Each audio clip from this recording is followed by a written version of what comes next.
Yes, good afternoon, and it's an opportunity to chat, discuss, ask questions. You can teach me if you like. I'm also a lot of things I don't know. Does anybody have anything particular they would like to ask about? Yeah. Thank you for sharing your time with us, Ajahn. Yeah. We're very blessed. I have a question about, I read in Ajahn Chah's text, sometimes he said you have to oppose your mind many times, countering defilements. And on the other hand, sometimes I don't want to make my mind my enemy. Yeah. And even sometimes my mind might tell me, like, I've seen like feelings so conditioned and thinking so conditioned. When can I trust it and when can I not trust it, and when do I need to oppose my mind, and when is it wise to listen to what my mind might be telling me? Yeah, I very much agree with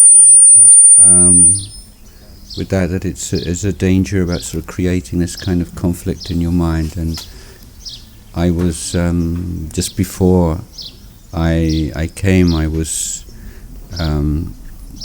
visiting a student of mine. She's a palliative care doctor, and she's just 37 years old. But she herself is now in the last stage of cancer, and we were talking about how when someone passes away from cancer, they will say they lost their battle against cancer. This is the usual idiom used, at least in English language, not so much in Thai. And I was saying, well, look, cancer is just you, it's your body.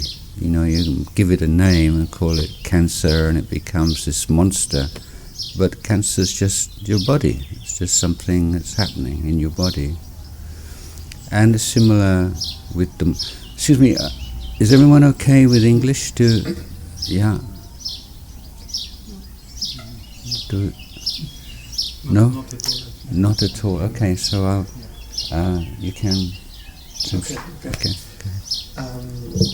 Sì, quindi la domanda è riguardo a un insegnamento di Ajahn Chah riguardo alla necessità di andare contro quello che ci dice la mente. E quindi quando è giusto appunto effettivamente andare contro quello che pensiamo, quello che vogliamo, e quando invece può essere benefico appunto seguire i nostri pensieri. E quindi nella risposta Ajahn dice che poco prima di venire qui sono stato a visitare una mia conoscente che è un dottore di medicina palliativa, e lei stessa in questo momento è nello stadio terminale,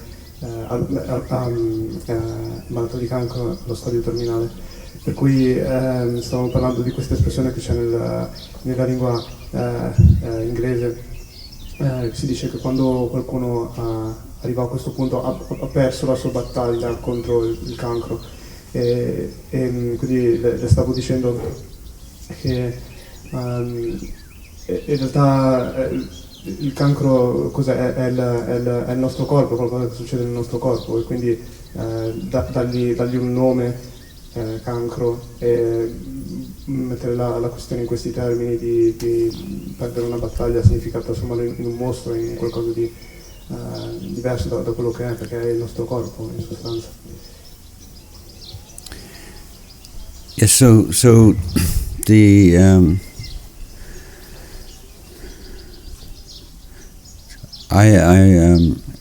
There is an Italian, one of the very few Italian idioms and phrases that I ever picked up, and in English it is translation is betrayal. So you always betray a certain amount of the meaning inevitably when you translate.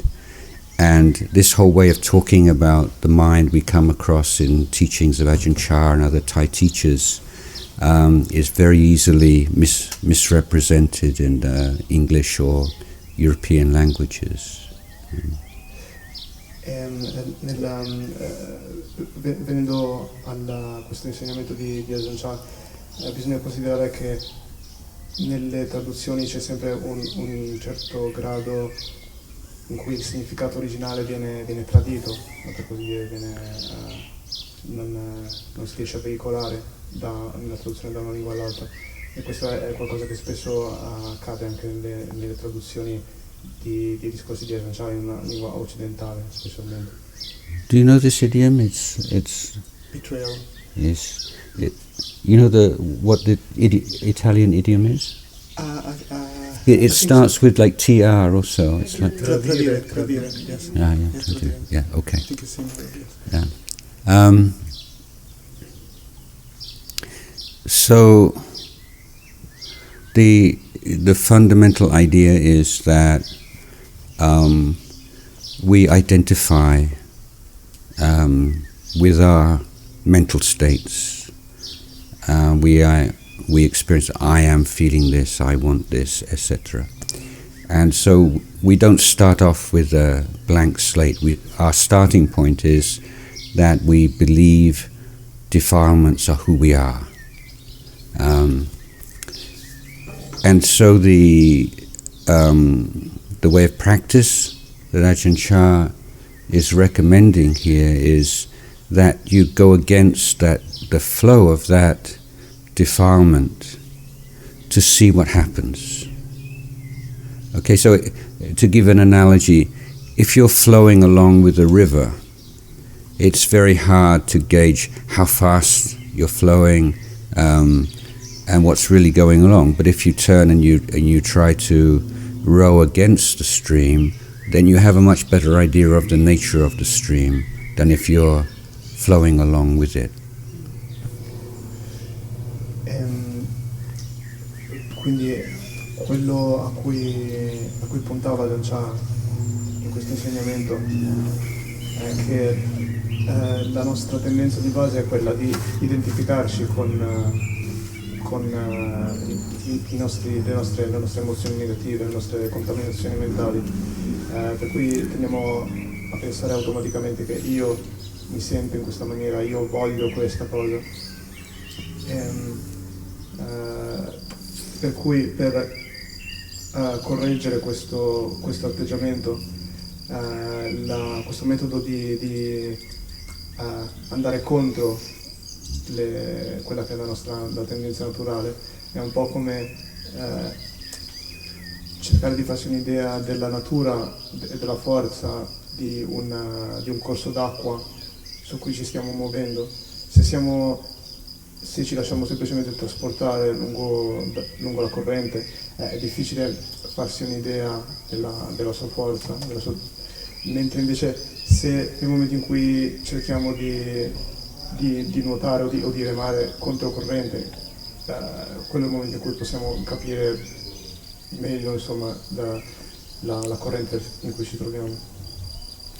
So to give a kind of a gentle example of this, Ajahn Chah would say, if you're walking meditation and you get to that point where you think that's enough, don't stop. Just walk for another 5 minutes. Or if you're sitting, just sit a little bit more. So you're going against that impulse. So it's not like fighting, it's allowing that impulse to arise and to pass away. So to see that whole process of arising and passing away, you have to counter your habit of following it immediately. You want something, you move towards it. You don't like something, you move away. So as soon as you do that, you lose your ability to see it clearly. So sometimes it is just a matter of sitting there and establishing the mind in that watching mode. But sometimes when the defilement, the energy is very strong, then you have to have a little bit, a more clear opposition to, sometime, I had to develop this. Sometimes you need to use sense of humor also in practice, okay? And sometimes when you have this really strong desire to do something, and then you realize and you say, "You're not my God, you're not my king, you're not my owner," and just to tell you, "Look, why do I have to do this?" Well, because I want to. But the point is to be exposing the three characteristics of impermanence and dukkha and anatta by not following your usual habit of identifying and following this energy of defilement. Quindi un esempio che faceva Ajahn Chah è se stiamo facendo meditazione camminata e sentiamo che ne abbiamo avuto abbastanza, il consiglio è quello di proseguire per almeno altri 5 minuti. E lo stesso con la meditazione seduta, se sentiamo che basta così, non seguire subito quell'impulso, ma proseguire ancora un po'. Questo ci permette di vedere quell'impulso sorgere e vederlo passare, perché se seguiamo la nostra tendenza abituale a seguire immediatamente ogni impulso che sorge nella nostra mente, perdiamo la chiarezza, perdiamo la possibilità di vederlo con chiarezza. Quindi questo è il significato di questo tipo di insegnamento. A volte può essere sufficiente rimanere in una modalità di osservazione non reattiva, quindi semplicemente osservare gli impulsi che sorgono. Altre volte invece possiamo ricorrere a un approccio più creativo. Per esempio può essere utile anche usare il senso dell'umorismo, cioè magari quando si sente appunto un impulso, un forte desiderio, in qualche maniera personificarlo, rivolgersi a questa emozione, a questo impulso, e dire: ok, ma perché ti devo seguire? Non sei il mio padrone, non sei il mio re, perché dovresti comandarmi? Quindi queste sono diverse tecniche per permetterci di, in ultima analisi, vedere le tre caratteristiche in questi fenomeni mentali: impermanenza, dukkha e anatta, non sé.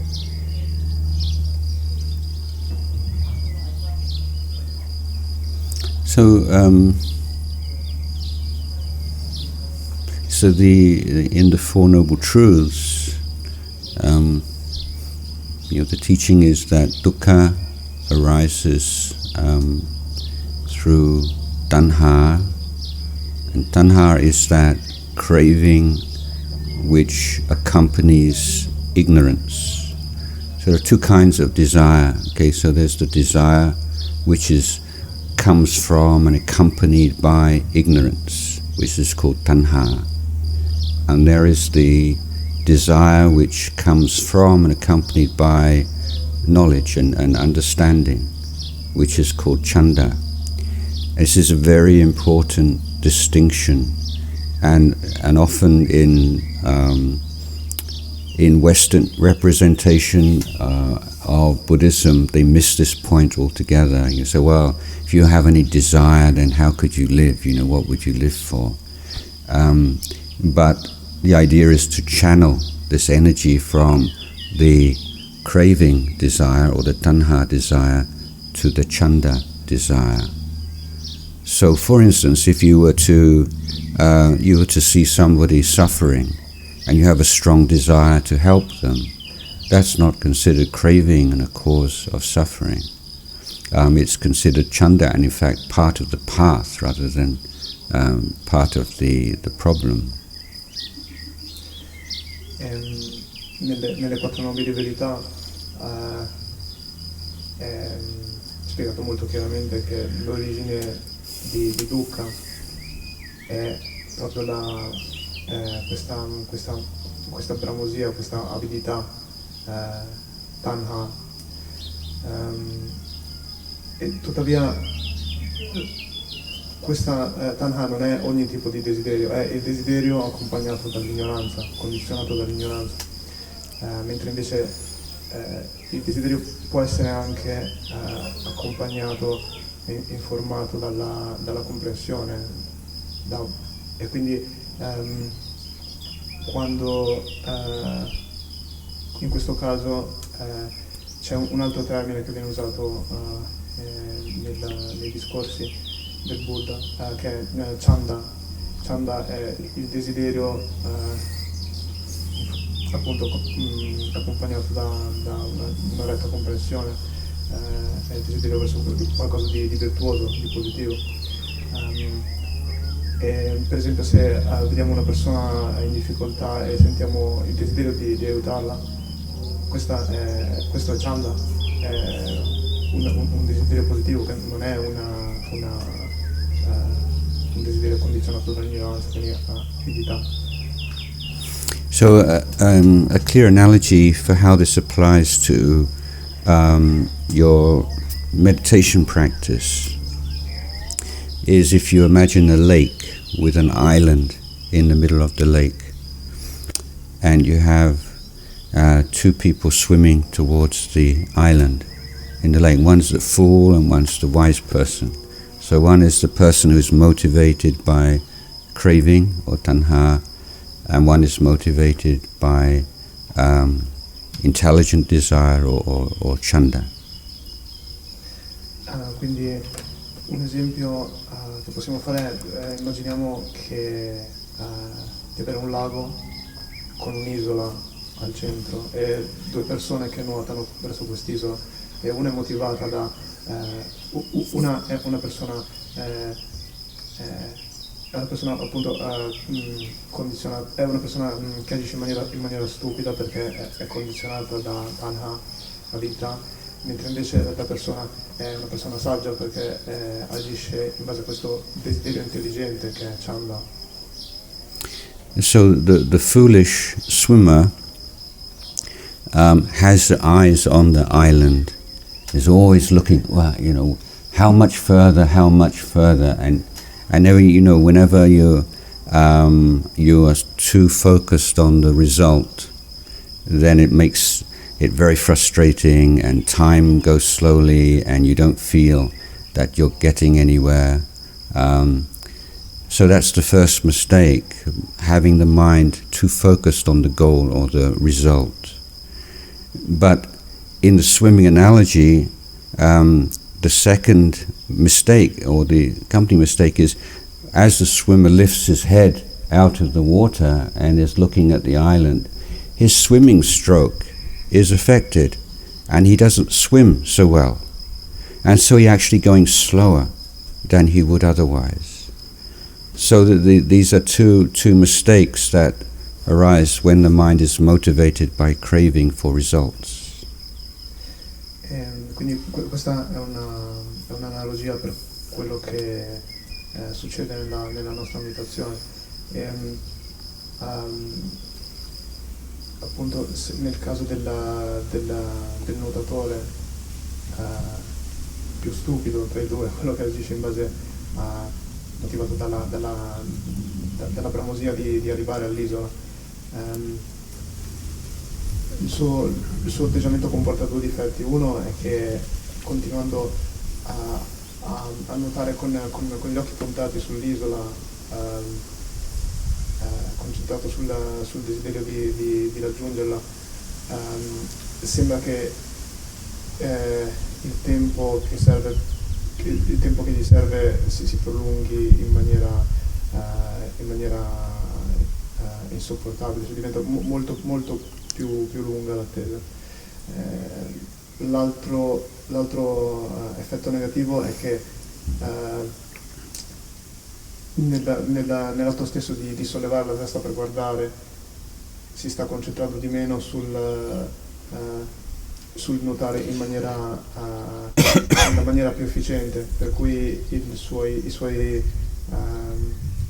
la sua maniera di nuotare sarà appunto meno efficiente, quindi meno veloce, e quindi paradossalmente il suo desiderio di arrivare prima all'isola lo farà a rallentare.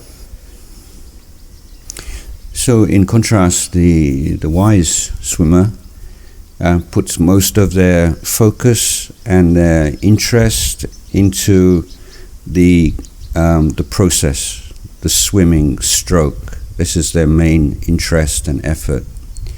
And every now and again will just lift the head up just to check that it's still moving towards the goal. But it only needs every now and again just to check.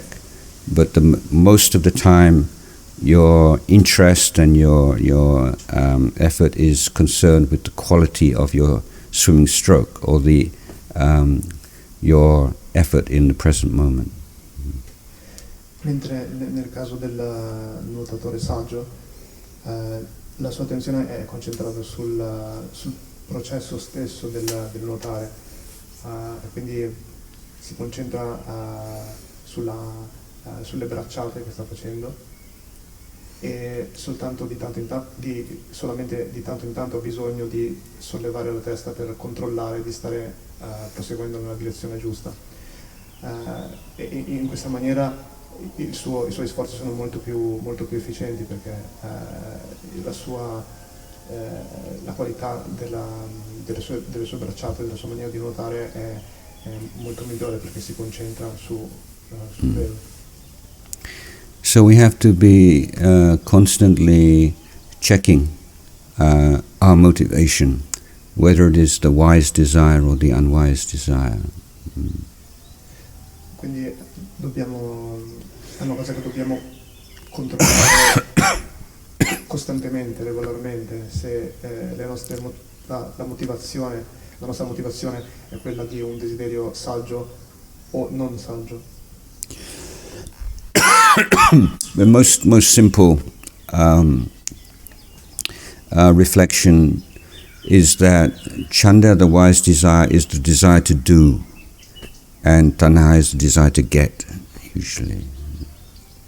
È una maniera facile per distinguere le motivazioni è che solitamente chanda è il desiderio di fare qualcosa, mentre tanha è il desiderio di avere qualcosa, di ottenere qualcosa.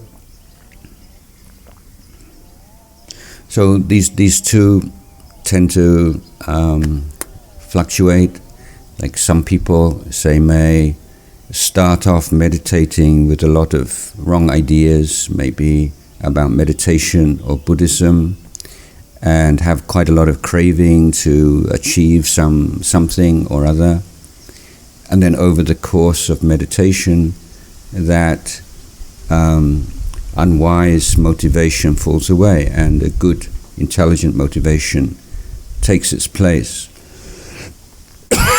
But the opposite can happen. Someone can start off with good, intelligent motivation and then get caught up with some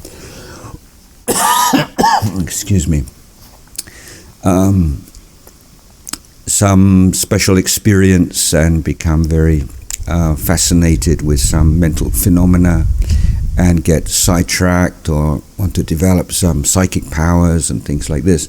And so the wise motivation becomes unwise motivation. Quindi nel caso della pratica della meditazione ci sono due casi che si verificano. Ci sono alcune persone a cui capita di cominciare a praticare la meditazione con delle aspettative motivate appunto da tanha, da questa bramosia di ottenere qualche esperienza speciale, qualche stato di coscienza speciale, e quindi cominciano appunto motivate da questo desiderio di ottenere, però nel corso della pratica cominciano a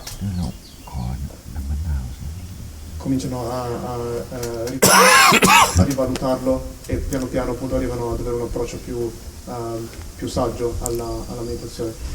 Tuttavia in altri casi succede l'opposto, cioè alcune persone iniziano con un approccio piuttosto bilanciato e saggio, tuttavia magari gli capita di avere un'esperienza particolare di qualche esperienza, insomma, straordinaria della meditazione, e si attaccano a questa, e quindi i loro sforzi vengono deviati nel tentativo di ripetere questa esperienza, di svilupparla,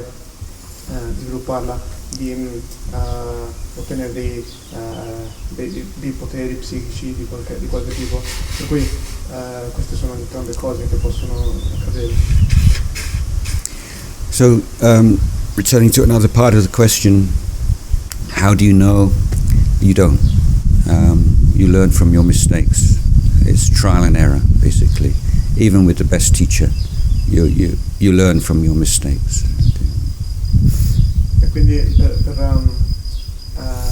rispondere in sintesi alla tua domanda, la maniera in cui riusciamo a capire quando è il caso di andare contro la nostra mente e quando no, perché si impara dai nostri errori, non si può imparare totalmente da un insegnante, diciamo, deve imparare da noi stessi. So this is the importance of safe environments like monasteries or environments in which people are keeping precepts. Sila is your safety net. You can, as long as you're keeping within the precepts, you can make mistakes and recover from them quite easily. If you don't compromise on the sila, so this is why monasteries are important places where you can look in your mind and try things out and learn from your mistakes. E questa è l'importanza che ha un luogo come il monastero, perché nel monastero manteniamo i precetti, che sono una base morale che agisce da rete. È come quando le reti che si mettono sotto le persone che lavorano in un luogo alto, che rischiano di cadere, non mi viene il termine, rete di protezione. È qualcosa che fa sì che anche se facciamo degli errori, se cadiamo, comunque c'è qualcosa che ci protegge, che ci sorregge, che ci impedisce di fare degli errori troppo gravi, e quindi possiamo riprenderci dagli errori che facciamo in maniera abbastanza facile e usarli per imparare qualcosa. In the Japanese art of Aikido, there's a story of one of the senior students speaking with his master and saying, "Master, I've been studying with you for many years, and all this time I never see you lose your balance, and it's just so amazing." And the teacher said, "No, actually I lose my balance all the time, but I recover my balance so quickly you don't see it." So, yeah. Quindi c'è questa storia di un maestro dell'arte giapponese dell'Aikido, in una conversazione con un suo allievo. Questo allievo gli dice: "Maestro, in tutti questi anni in cui ti ho guardato praticare non ti ho mai visto perdere equilibrio." E il maestro lo corregge dicendogli che in realtà io perdo continuamente l'equilibrio, tuttavia lo recupero talmente in fretta che tu non te ne accorgi.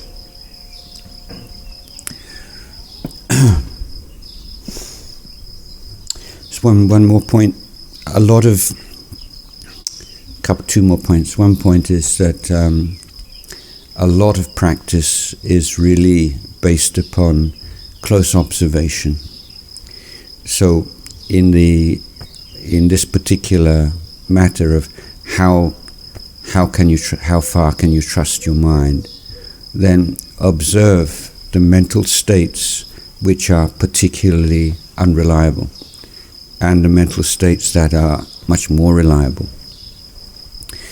The most important group of defilements or dhammas to be aware of are the 5 hindrances, and so these are the particular defilements which are uncovered by meditation practice.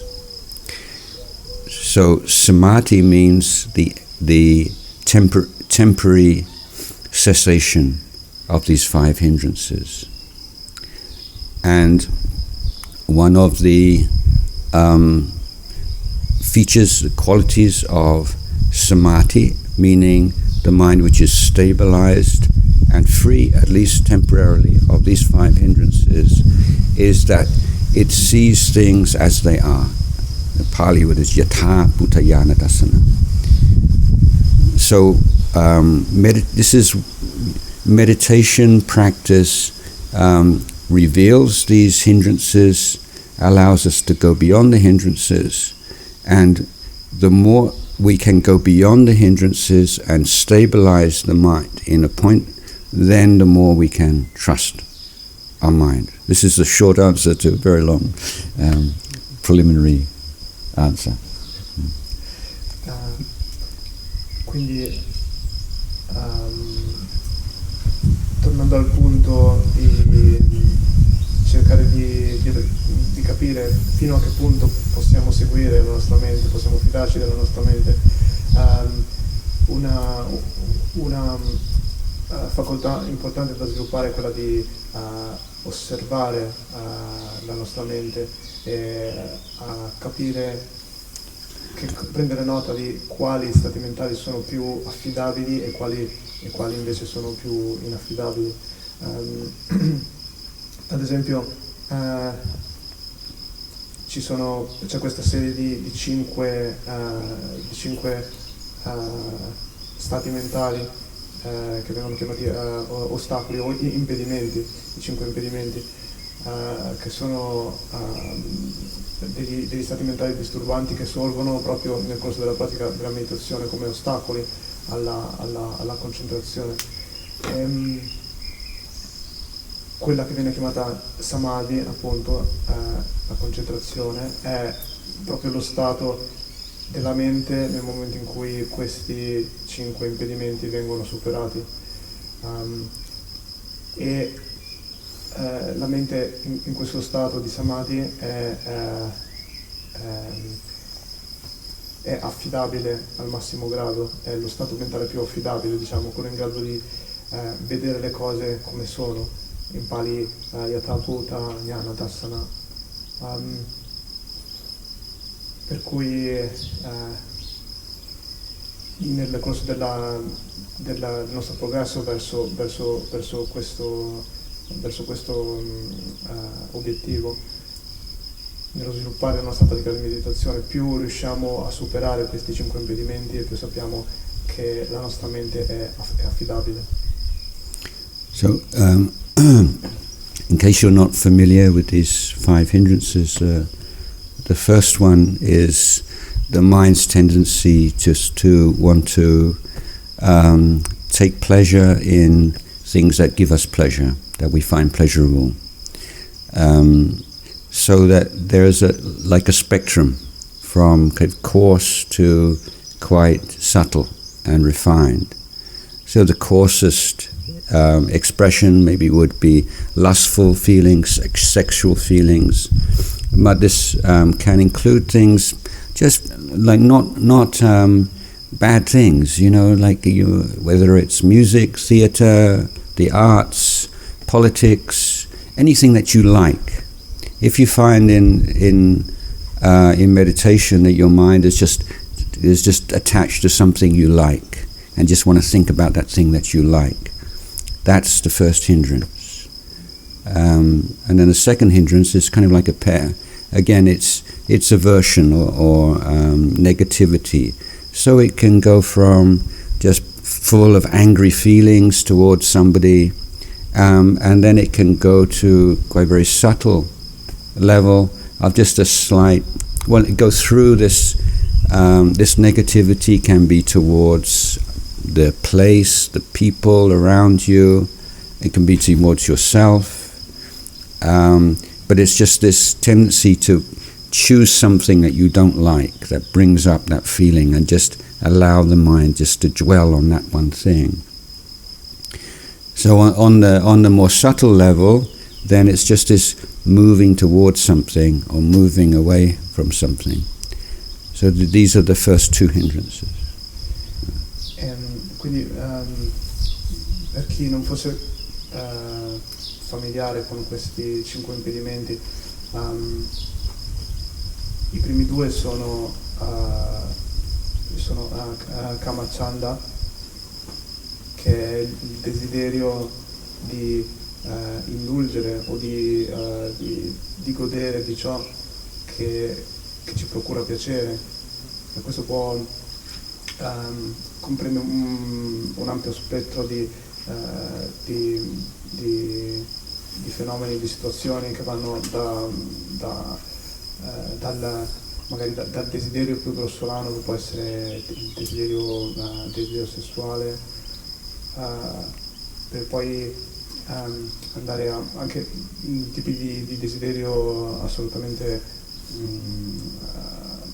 del tutto innocui o persino si possono considerare raffinati, come il desiderio di apprezzare il godere il piacere dell'arte, del teatro o della politica, di qualunque cosa che ci piace. Mentre il secondo impedimento di Avada è l'avversione, quindi anche qui include uno spettro che va dalla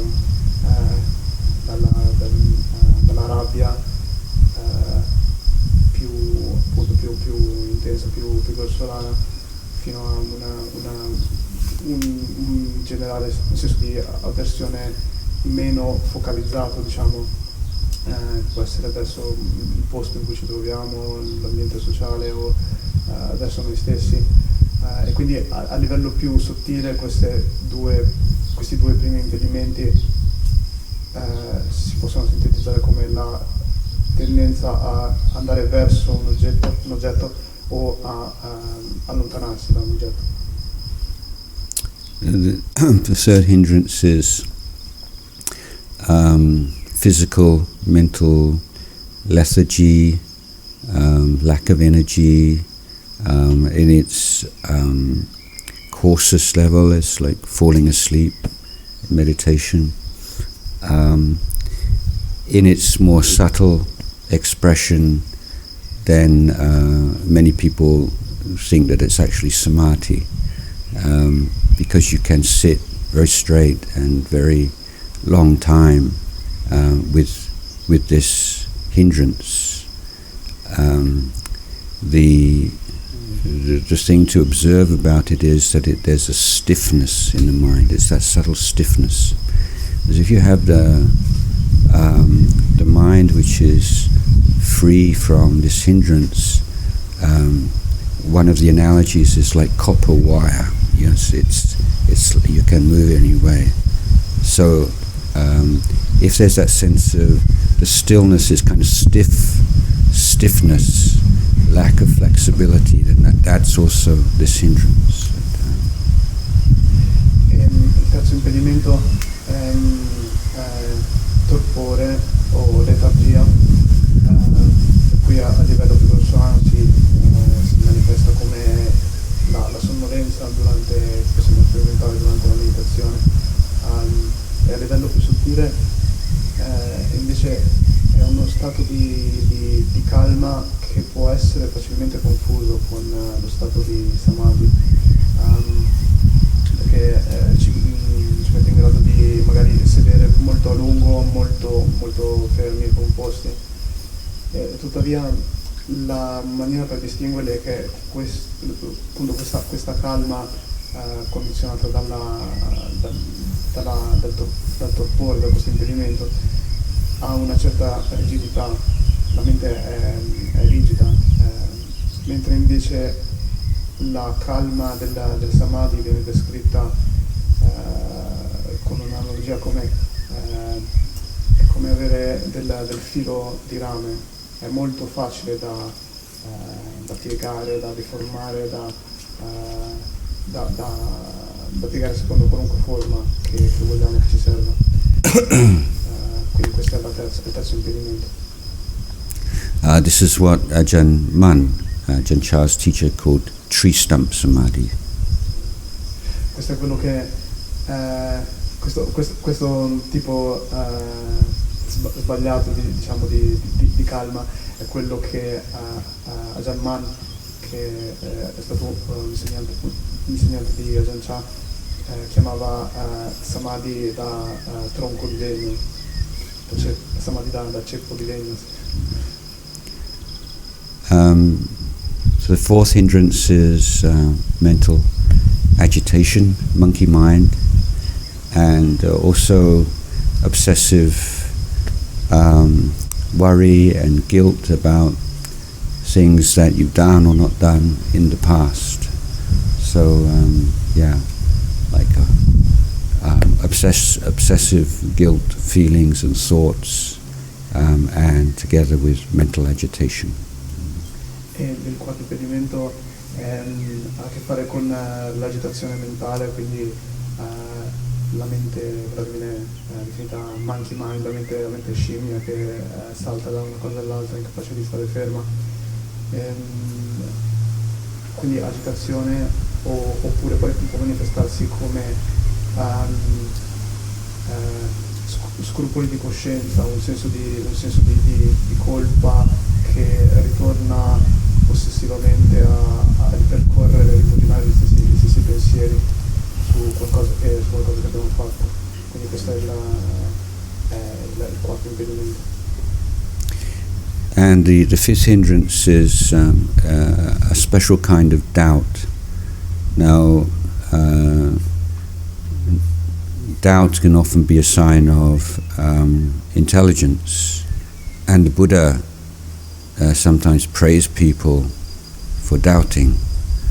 So in the Kalama Sutta, when the villagers say, all these teachers come through our village, and they're all so confident and articulate and profound, and every one of them says, I'm right and everyone else is wrong, and we just don't know who to believe, we're just full of doubt. And the Buddha says, yeah, very good. That's, you're doubting about something that is, it's legitimate to doubt. Il quinto impedimento è il dubbio. Anche qui c'è una distinzione da fare, perché nel buddismo il dubbio può avere un valore positivo. Ad esempio in un discorso del Buddha, del Kalama Sutta, ci sono gli abitanti di questo villaggio in cui il Buddha risiedeva, che vengono dal Buddha e gli chiedono consiglio, gli dicono di cui passano così tanti insegnanti e tutti sembrano molto competenti, molto profondi nei loro insegnamenti, e tuttavia insegnano tutti cose diverse e dicono che tutti gli altri insegnanti hanno torto e loro hanno ragione.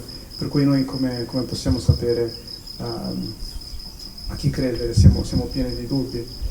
E il Buddha gli dice molto bene, questa è una cosa buona, è bene avere dubbi di questo tipo, questa è una circostanza in cui è bene avere dubbi. So that kind of humble doubt, when you recognize that you don't have the information, the criteria, the maturity to distinguish between different positions or what's right or wrong, that's not what this hindrance is about. Quindi questo tipo di dubbio, che è un dubbio umile, derivato dalla consapevolezza di non avere abbastanza informazioni o di non avere i criteri necessari, di non avere la maturità necessaria a capire che cosa è giusto o che cosa è sbagliato. Questo è un tipo positivo di dubbio. But this hindrance is much more about an unwillingness to commit to a path of practice until you have some guarantees that you will definitely get the results that you want. And of course you cannot ever have those kind of guarantees. Ma quello a cui si riferisce questo quinto impedimento è più il dubbio inteso come incapacità di impegnarsi in un determinato percorso d'azione, una determinata pratica spirituale, finché non abbiamo delle garanzie certe che questa ci darà i risultati che vogliamo, e ovviamente è una garanzia che non possiamo avere finché non abbiamo praticato appunto per ottenerla. So with meditation it means that you need to make a commit after studying and finding something you think is, it doesn't have to be the very best, but like good enough, and you give it a sufficient amount of time. And then after that time, it might be a month or 3 months or whatever, then you can review. Is this really correct? Is this true? But you don't want to have that doubting mind every time you meditate. Is this really the right technique? Is this just, should I do this or should I do that? Because that will, for sure, be a major obstacle. But you have a hypothesis, and you put it to the test, and you give it some time and don't expect to be able to draw any conclusions from one meditation session or even 5 or 10 meditation sessions. You have to give it some time. So it's not like forbidding you to doubt, but just put your doubts to one side for a certain amount of time so that it's not disturbing you in the meditation. Quindi il consiglio è quello di, una volta che abbiamo trovato un insegnamento, una tecnica che ci ispirano sufficiente fiducia, il consiglio è quello di praticare in accordo con questo insegnamento, di praticare questa tecnica, mettendo da parte temporaneamente il dubbio, e magari dopo un periodo di tempo ragionevole, che può essere un mese o qualche mese, riconsiderare la maniera in cui si è evoluta la nostra pratica e trarre le conseguenze. Quindi, perché se noi appunto continuiamo a dubitare della tecnica che abbiamo scelto, del metodo che stiamo applicando, questo ci impedisce appunto di impegnarci sinceramente nell'applicarlo e quindi di vedere i risultati. Quindi è un po' come fare un esperimento nelle scienze, bisogna adottare una ipotesi e poi applicarla per un certo tempo e darle il tempo di dare il tempo all'esperimento di mostrare i suoi effetti per vedere se l'ipotesi è corretta o meno. Per cui non si tratta di non c'è una proibizione del dubbio, non è proibito dubitare, ma è utile in questo contesto, una volta che abbiamo scelto un metodo, mettere da parte momentaneamente il dubbio per dare il tempo ai risultati di manifestarsi. Yeah, so one more point I wanted to make, and this is going back to the training of conduct, particularly in sila and speech and action, that like a lot of the groundwork, like before you can play a piano, you have to do the groundwork of learning all the notes, and in sila it's kind of not very kind of inspiring or wow kind of stuff, but it's working on habit.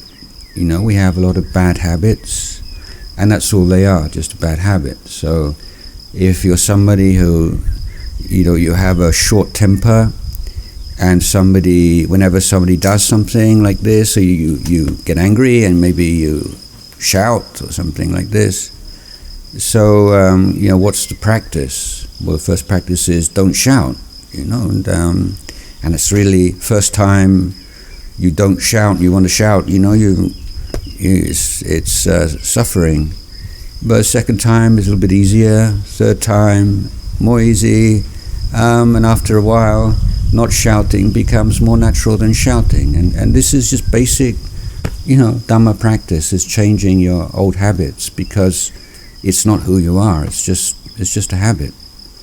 So this is like opposing old habits, and this is the practice of sila, which we have this holistic sila, samadhi and panya. So sila is the training of conduct, samadhi is training of the heart, and then wisdom, the wisdom training, and these have to be developed in harmony. Quindi volevo chiarire un altro punto riguardo all'addestramento nella disciplina morale sila. Per fare un'analogia, è un po' come nel caso in cui vogliamo imparare a suonare il piano, e per cominciare dobbiamo imparare le note, quindi in qualunque tipo di arte o di addestramento dobbiamo prima imparare le basi per poi proseguire verso le cose più complesse, e le basi possono non essere particolarmente eccitanti, tuttavia sono quello che permette poi al resto di svilupparsi. E nel caso della pratica del Dhamma, sila è la base di questo. Spesso il percorso l'addestramento viene definito in termini di un triplice addestramento, in sila, samadhi e panya, quindi la base, la disciplina morale, poi lo sviluppo della mente, che combina con la concentrazione, e lo sviluppo della saggezza. Per cui mantenere i precetti significa trasformare le nostre abitudini, e quindi questo rimanda alla domanda iniziale, quell'invito ad andare contro la nostra mente. Nella pratica di sila significa che se per esempio siamo una persona che si arrabbia facilmente, appena appunto succede qualcosa di dispiacevole, pensa subito a infervorarsi, urlare. Il primo passo è addestrarsi a reagire diversamente in situazioni difficili che possono appunto causare questa reazione, e quindi scegliere di addestrarsi per esempio appunto a non urlare, non arrabbiarsi. La prima volta sarà molto difficile, saremo lì tesi ed è molto ed è una sofferenza anche resistere in questa maniera alle nostre tendenze abituali. E tuttavia nel corso del tempo, la seconda volta, terza volta, molti episodi di questo genere in cui esercitiamo contenimento, diventa gradualmente una tendenza naturale, quindi ci diventa più facile rimanere calmi, che ci diventa più naturale per noi rimanere calmi piuttosto che urlare. Per cui questo è ciò che ci permette appunto di creare un fondamento stabile. Qui la nostra mente è appunto tutte queste emozioni disturbanti, grossolane, vengono in qualche modo rieducate, e poi su questa base possiamo costruire appunto le fasi più alte del sentiero.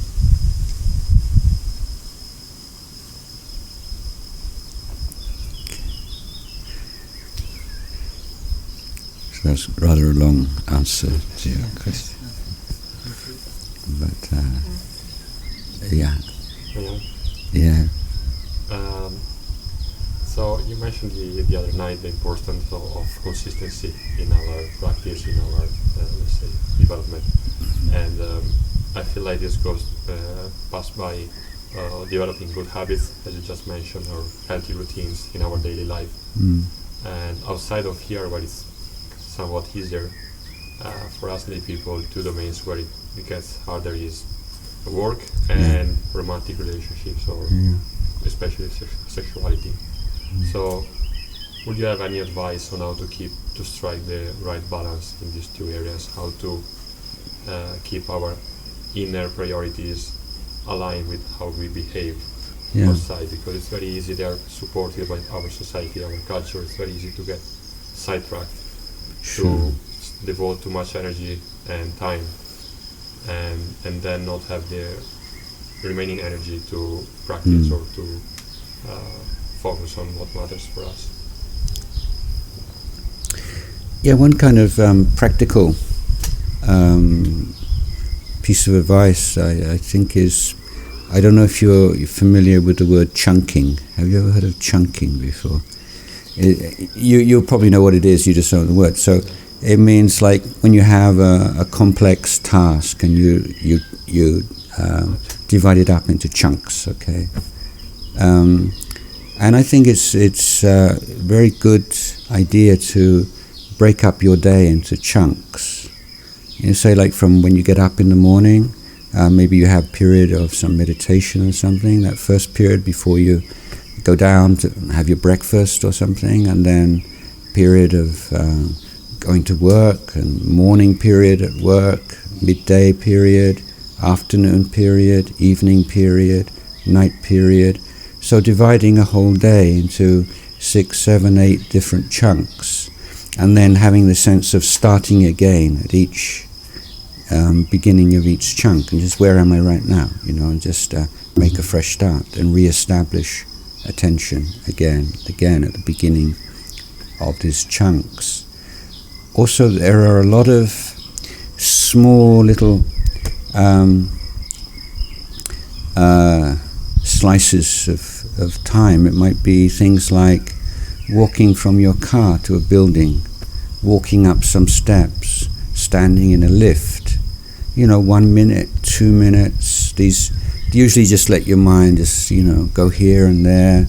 But these are really good opportunity just to come back to yourself, even to come to your breath, or just to some sweeping through your body. Just noticing any tension, observe where the stress tend to build up. Is it in your temples, in your jaw, in your neck, and your shoulders, and just relax and just come back to yourself. So, in terms of making good decisions or practically expressing your aspiration or your values in your daily life, then it's really mindfulness. is the key, and to keep finding ways of re-establishing mindfulness, because of course in daily life there's things pulling you out all over the place, so you need to have some specific kind of technique. But certainly the early morning meditation is really, I would think, is one really important thing. Quindi la domanda riguarda come mantenere delle abitudini salutari in termini in termini di pratica al di fuori di questo contesto protetto che è il monastero, quindi nella vita quotidiana, specialmente nel contesto del lavoro o di una relazione in cui la società spesso sembra proprio spingerci nella direzione opposta alle abitudini appunto che cerchiamo di sviluppare in un contesto come questo. Quindi un consiglio è quello, la cosiddetta pratica del chunking, cioè dividere quando abbiamo un'attività complessa da eseguire, un lavoro complesso da eseguire, semplificarlo dividendolo in parti, per cui in questo caso possiamo dividere in parti o in sezioni la nostra giornata, e quindi magari la prima parte, quando magari abbiamo stabilito una sessione di meditazione alla mattina presto, poi abbiamo la mattinata con la colazione, magari andiamo al lavoro, poi c'è il periodo del mezzogiorno, il primo pomeriggio, la sera, la notte. Quindi dividere la giornata in 6, 7, 8 periodi di questo tipo, e all'inizio di ogni periodo prendere qualche momento per tornare a noi stessi, ristabilire la consapevolezza del respiro, del corpo, prendere coscienza se ci sono se stiamo accumulando delle tensioni nel corpo, nel viso, nella mascella, nel collo, nella schiena, e appunto prendere qualche momento per rilassare queste tensioni e in qualche maniera ricominciare da capo. Per cui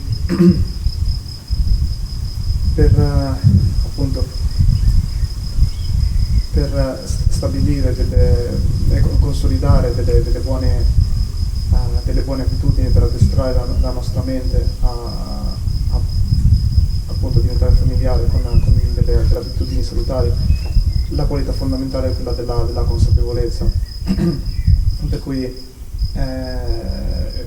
appunto un esercizio di questo genere può addestrarci a ritornare regolarmente appunto alla consapevolezza. Un altro metodo utile può essere cogliere momenti di transizione in cui per esempio ci stiamo muovendo dalla macchina al nostro luogo di lavoro, oppure stiamo salendo le scale o siamo in piedi in ascensore, e prendere quei momenti appunto per ritornare a noi stessi, ritornare alla consapevolezza. E un'altra cosa, che forse è la cosa più importante per mantenere appunto una continuità della pratica nella vita di tutti i giorni, diciamo al di fuori del monastero comunque, è probabilmente quella di avere una sessione regolare di meditazione. che può essere appunto la mattina presto, magari tutti i giorni avere una sessione regolare che manteniamo nel tempo. So I think that in meditation, you as I say, you can choose your object, and you have some certain amount of control. In daily life, working life, not so much. So you have to have a flexibility. And if you ask me, in this situation right now, what Dhamma practice can I would be most suitable? So let's say you're in a meeting. You don't want to just be watching your breath, and it's not the right time. So what kind of things can you work on in a meeting? Patience, maybe, and learning listening skills, speaking skill, and right speech is a much overlooked aspect of the Eightfold Path. And so we have these 5 points for good speech. So first is true. Second, it's beneficial for the person you spoke to. Third, it's the right time and place. Fourth, you speak with kindness in your heart. And fifth, you're polite. So these are your 5 objects of recollection and mindfulness in a situation. True, beneficial, the right time and place, kind and polite.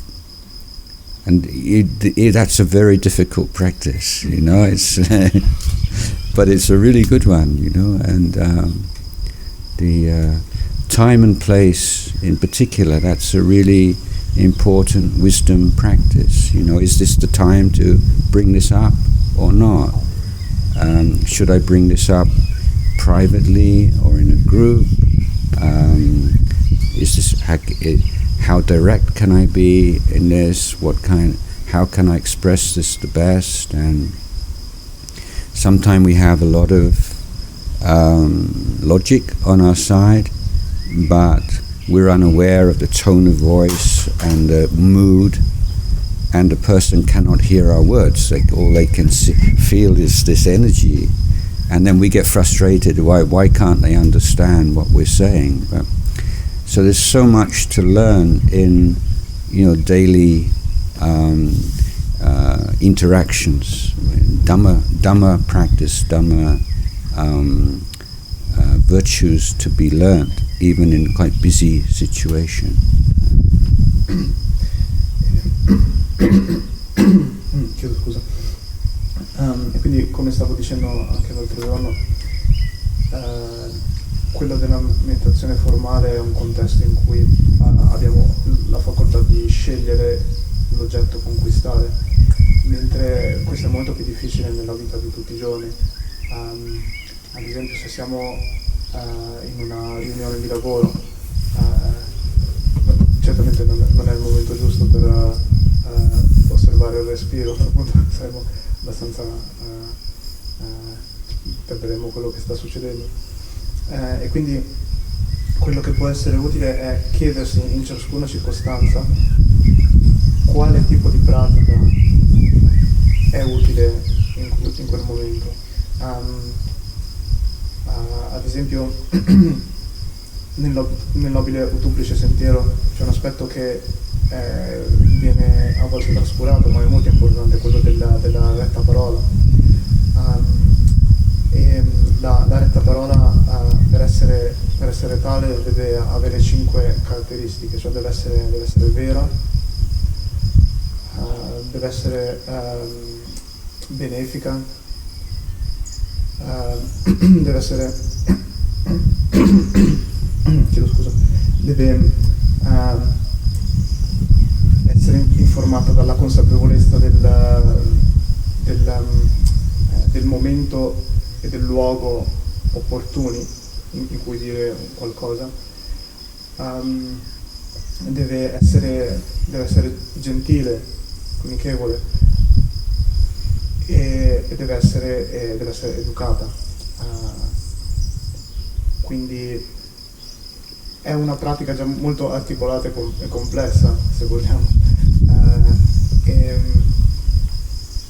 Quindi specialmente l'aspetto dell'essere capaci di valutare il momento, l'opportunità del tempo e del luogo,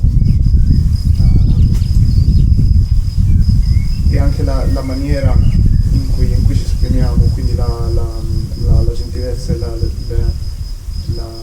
maniera di esporsi che sia educata, sono molto importanti, perché a volte possiamo avere da dire qualcosa di giusto, con delle ragioni estremamente fondate dalla nostra parte, e tuttavia è il momento sbagliato, oppure non siamo consapevoli dell'emozione che portiamo nel tentare di spiegarci, del nostro tono di voce, e quindi magari siamo molto, insomma, siamo molto concitati, e quindi l'altra persona non è davvero in grado di recepire le nostre parole, anche se appunto sono molto ragionevoli, perché appunto sempre questa energia, questa aggressività che viene da parte nostra. Per cui appunto questo è un esempio di una pratica che è estremamente importante sul sentiero, ed è qualcosa che è molto utile sviluppare nella vita di tutti i giorni.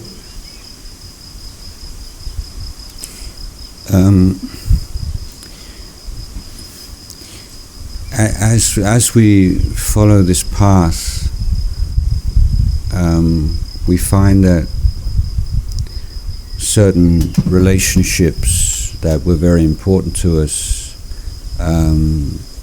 don't seem so important, and we find we drifting apart from people who we were quite close to in the past. We just don't feel the same kind of connection and values.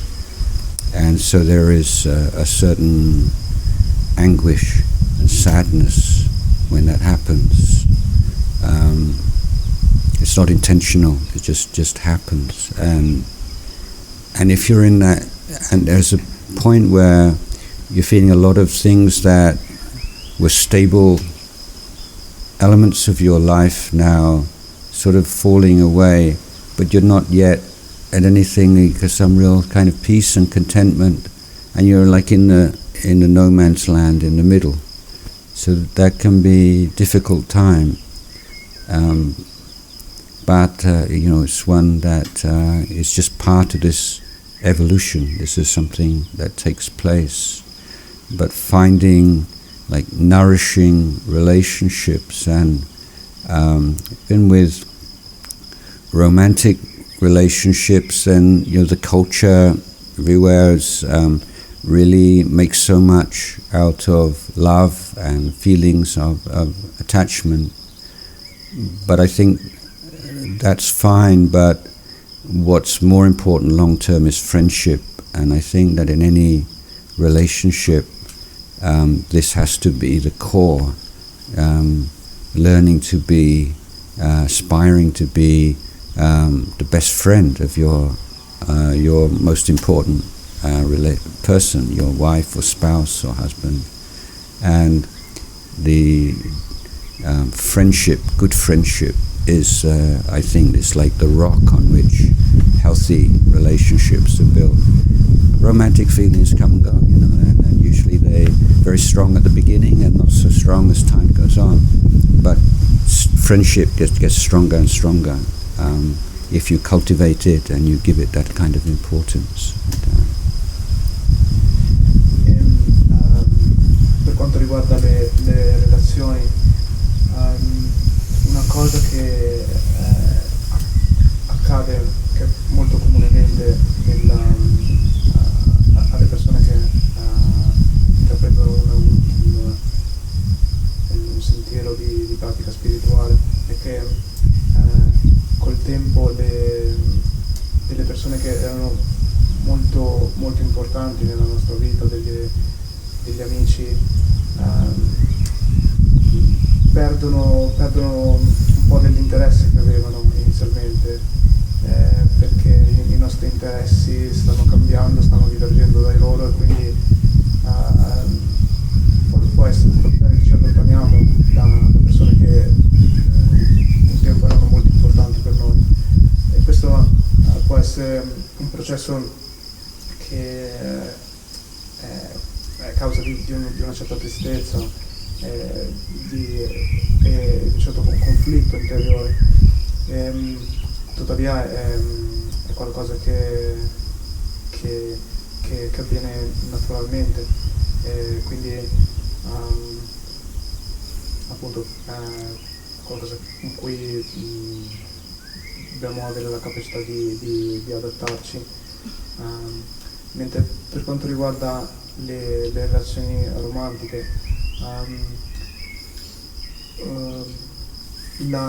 l'enfasi, la nostra società pone molto l'enfasi sull'amore e su un atteggiamento di attaccamento verso una persona che consideriamo speciale. Tuttavia questi sentimenti di intensa infatuazione tendono ad essere molto forti all'inizio e meno forti con il passare del tempo, per cui non sono una base molto affidabile su cui fondare una relazione. Quello che può essere utile nel lungo periodo è piuttosto un'enfasi sul rapporto di amicizia, cioè all'interno di una relazione romantica imparare ad essere amici della persona che consideriamo più importante per noi, e questo è qualcosa che è una base molto più durevole nel tempo. Okay, I think probably it's enough for this afternoon. I'm coming to the evening meeting. I'll give another. Are you up for another talk this night? Yes, Okay. So tomorrow, you may know, is Ajahn Chah's birthday, and so we usually in Ubon on this night we have a big Sangha gathering, and people talk about Ajahn Chah a little bit. So I thought maybe this evening I'll share something with you. Mayan Dhamma Vadagatayo Sadhukan Gatamase Sadhu Sadhu